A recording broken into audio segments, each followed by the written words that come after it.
Y llegamos a esta situación porque, por un lado, se emitió una cantidad inconmensurable de pesos y por el otro se le sacaron las reservas al Banco Central para pagar deuda pública. Primero fue para pagarle al Fondo Monetario, después fue para pagar bonos que el gobierno tenía y no tenía recursos para pagar, otros organismos internacionales, de resultas de lo cual le han llevado miles de millones de dólares al Banco Central. 77.000 millones de dólares aproximadamente tiene el Banco Central como créditos contra el Tesoro, y el Tesoro solamente le ha dado lo que se llaman letras intransferibles, que son unos papeles que dicen sí, le debo al Banco Central tanto, pero que no le paga. Entonces el Banco Central está quebrado. Aquel Banco Central, el de la convertibilidad, no podía tener deuda, es decir, no tenía el LELIQ, ni el LEBAC, ni nada, no podía, por carta orgánica tenía prohibido. O sea, el único pasivo que tenía era la moneda que tenía en circulación y tenía reservas por el 100% de toda la moneda que tenía en circulación. Y los títulos públicos se evaluaban a valor de mercado en el de la convertibilidad y ahora se evalúan a valor técnico, es decir, que si hay un papel que dice 77.000 millones, el Banco Central lo computa por ese valor y no por lo que el mercado dice que vale, que es una cuarta parte. ¿Y es una práctica habitual en otros países esto de usar los fondos del Banco Central para pagar deuda? No, en general el gran avance, hay países y países por supuesto, pero el gran avance que tuvieron las finanzas públicas después de la Segunda Guerra Mundial fue separar claramente lo fiscal de lo monetario. Europa tardó más, tuvo durante varios años la competencia de monedas dentro de los países de la hoy Unión Europea, hasta que finalmente dijeron, bueno, no compitamos más, hagamos una separación en donde en ese caso fue tajante, lo desnacionalizaron. O sea, el Banco Central Europeo no pertenece a ninguno de los países de la Unión Europea individualmente y cada uno maneja sus números fiscales, ¿no? En el caso de Estados Unidos, la Reserva Federal obviamente es eso, es una reserva y hace, digamos, lo parecido a lo que hacíamos nosotros con la convertibilidad, pero como usan en los dos casos el dólar, el plazo, o sea, el gobierno no puede emitir billetes de dólar, solo los puede emitir la reserva, y la reserva no puede emitir deuda, solo puede emitir deuda el tesoro. La reserva no puede financiar al tesoro directamente, pero compra y vende títulos públicos del gobierno que los valúa a valor de mercado. Entonces, cuando quiere retirar dólares, vende títulos públicos que tiene en su reserva, y la operación inversa, cuando quiere largar dólares, compra títulos públicos y emite dólares. Entonces, eso lo hace fijando la tasa de interés, y que es lo que vemos cada cuatrimestre que se reúnen y definen el nivel de tasa de interés, y es lo que define la expansión o contracción de la base monetaria. Ese tipo de organización de Banco Central es el más avanzado de nuestro tiempo. O sea, la historia de la humanidad, bueno, no dio una institución como esa, pero requiere, bueno, todo lo que significa construir una institución. Nosotros no hemos podido construir lo mínimo. Entonces, cuando fuimos al régimen de convertibilidad, fue porque, de alguna manera, el periodo de oro de Argentina era con un régimen de conversión, y aquel era con oro, y ahora la moneda del mundo no es el oro sino el dólar. Entonces hicimos un régimen de convertibilidad respaldado en el dólar, que es una manera de importar una institución, o sea, tener las ventajas de una institución que tiene toda esa historia y todos esos fundamentos, y obviamente limitar a la clase política y a los sectores de interés, grupos empresarios y demás tipos de organizaciones, a usar la emisión monetaria como herramienta. La emisión monetaria, sin que cumpla el rol que debe cumplir, que es abastecer de circulante para que la sociedad intercambie sus bienes y sus servicios, produce inflación.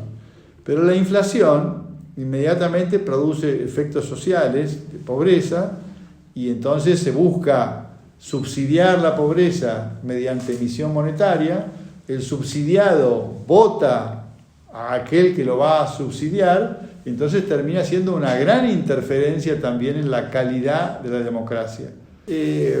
Bueno, yo creo que no están dadas las condiciones para una dolarización formal, llamémosla exclusiva, es decir, reemplazar todo el dinero en circulación por dólares. Como Ecuador. Como Ecuador, o como pudo haber sido en el caso de Argentina durante la convertibilidad o a la salida de la convertibilidad, cuando teníamos las reservas para poder hacer ese cambio, si es que se hubiese querido.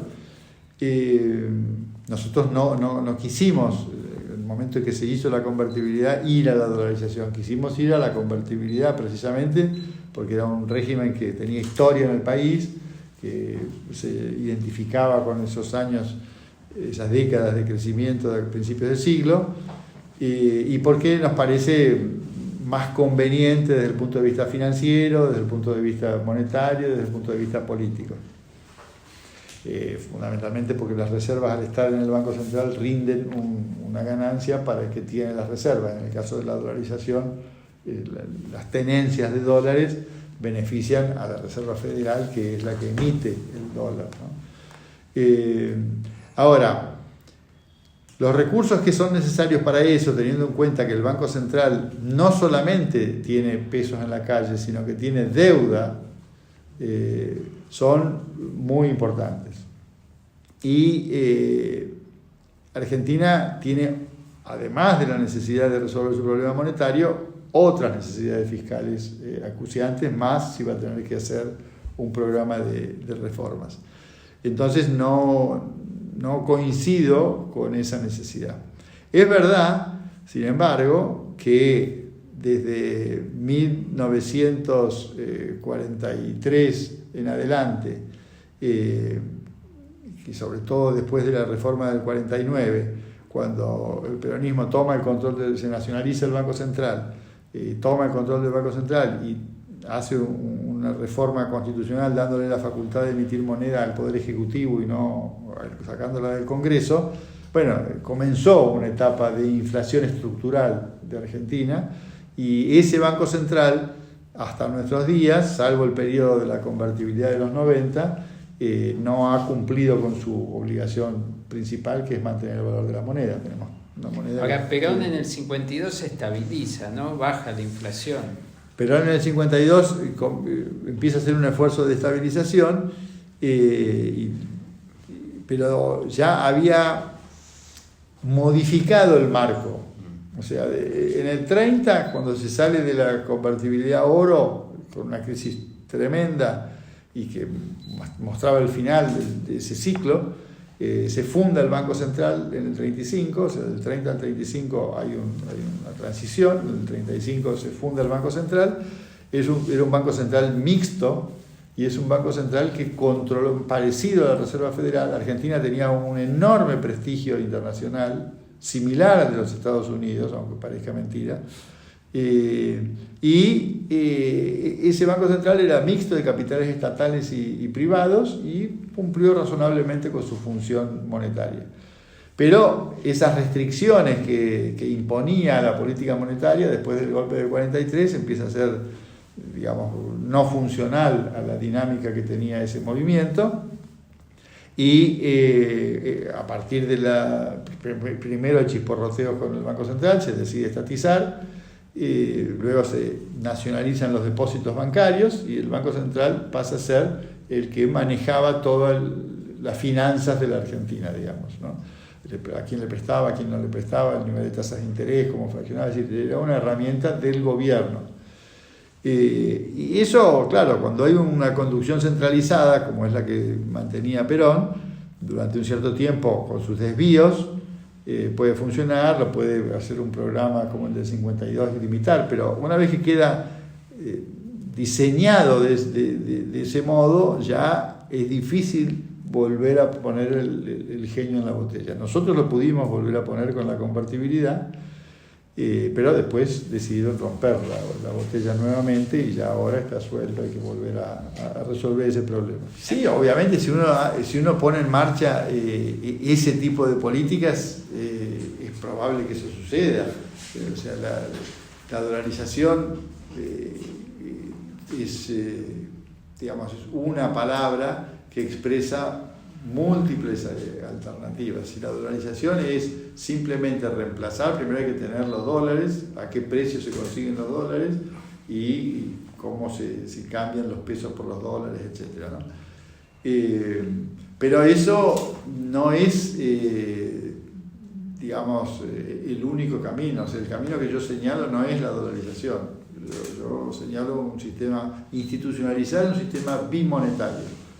¿Cómo sería? O multimonetario. Es declarar el curso legal del dólar, obviamente mantener el curso legal del peso y producir una reforma en la Carta Orgánica del Banco Central muy profunda para limitar la posibilidad de emitir pesos. Por ejemplo, no se pueden emitir para financiar al gobierno, y volver a tener las restricciones como las que teníamos en la convertibilidad. Entre esas restricciones está que el Banco Central no se puede endeudar, como lo hizo con las LELIQ y antes con las LEBAC. Pero no se le puede decir no se puede endeudar y qué hace con esta deuda que tiene ahora. Entonces ahí debe haber un periodo de transición para ver, durante el cual va a ir cancelando ese pasivo. A medida que lo va cancelando no puede volver a recomponerlo. Y a su vez el Banco Central hay que recapitalizarlo, porque el Banco Central, como expliqué al comienzo, al evaluar sus tenencias de títulos contra el gobierno a valor técnico, está expresando algo que no es real. Hay que hacer que exprese la realidad, y el déficit de capital que resulte hay que compensarlo con aportes o aumentos de capital por parte del gobierno. En un esquema de ese tipo no va a ocurrir lo que dice la CUNSA, porque eso no es una dolarización en el sentido de que la CUNSA critica, allí, bueno, convivirán. El hecho de que convivan el peso y el dólar con un tipo de cambio libre, que es otra de las preguntas que habías hecho de lo de la espina. Una moneda es convertible cuando es intercambiable libremente por otra. Nosotros llamamos convertibilidad al régimen de los 90, en donde además de ser libremente convertible había un valor asegurado porque el Banco Central vendía o compraba a un cierto precio.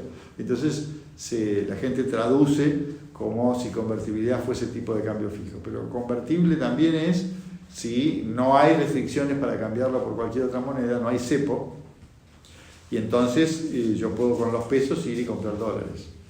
En un esquema de dos monedas de curso legal no hay control de cambios, y en consecuencia es totalmente libre pasar de pesos a dólares o de dólares. Y el central no interviene para subir o bajar la... Hay países en donde interviene lo que se llama una flotación sucia. Pero, sí, por ejemplo, este modelo que yo describo es lo que hizo Perú desde 1900, antes, ¿no? Pero desde 1993 lo puso en la Constitución. Hay muchas reformas, pero de esas reformas hay dos que son relevantes para lo que yo digo. Una, que establece una garantía específica, la Constitución, para mantener y disponer monedas extranjeras. Entonces no puede haber ninguna regulación del Banco Central, ni del Ministerio de Economía, ni de nadie que limite ese derecho o esa garantía del habitante. Consecuencia, el tipo de cambio es completamente libre. Y segundo, también dice la Constitución, el Banco Central no puede emitir para financiar al Tesoro, no puede financiar al gobierno. Por eso está este caso de Perú, que se observa la estabilidad macroeconómica en medio de un desastre institucional permanente. Claro, exactamente. Perú tiene 30 años de estabilidad macroeconómica, y es interesante el caso de Perú, porque si yo tomo Uruguay, o tomo Colombia, o tomo otros países de la región, Chile, son distintos, pero Perú ha tenido hiperinflaciones como Argentina, ha tenido terrorismo como tuvo Argentina, represión y discusiones sobre la represión como tuvo Argentina, inestabilidad política como ha tenido Argentina. Entonces, realmente, además de que tenemos un padre común que es San Martín, ¿no? En los dos casos, pero digamos, realmente es interesante ver cómo ellos lo resolvieron. Y yo me acuerdo, porque yo estaba en el Ministerio de Economía en esa época, cuando los peruanos estaban comenzando, y tuvimos algunas reuniones que ellos venían a ver lo que habíamos hecho nosotros, y bueno, tomaron este camino, que era un camino más lento, o sea, la convertibilidad produjo una reducción de la hiperinflación a la inflación y a la estabilidad en tiempos absolutamente récords, que no fue el caso de Perú, llevó más tiempo, pero se logró sostener en el tiempo ese régimen, y hoy es la economía con menos inflación de toda la región, con mayor valorización de la moneda nacional, porque comenzaron con casi el 80% dólares y el 20% soles, y ahora están 80% soles, 20% dólares del sistema. Cualquiera puede elegir la moneda en la que le pagan en el trabajo, si quiere que le paguen en soles o si quiere que le paguen en dólares, en fin, todo ese tipo de alternativas. Y la verdad que esto se mide en décadas, no se puede decir que un plan es bueno o no en 3 o 4 años.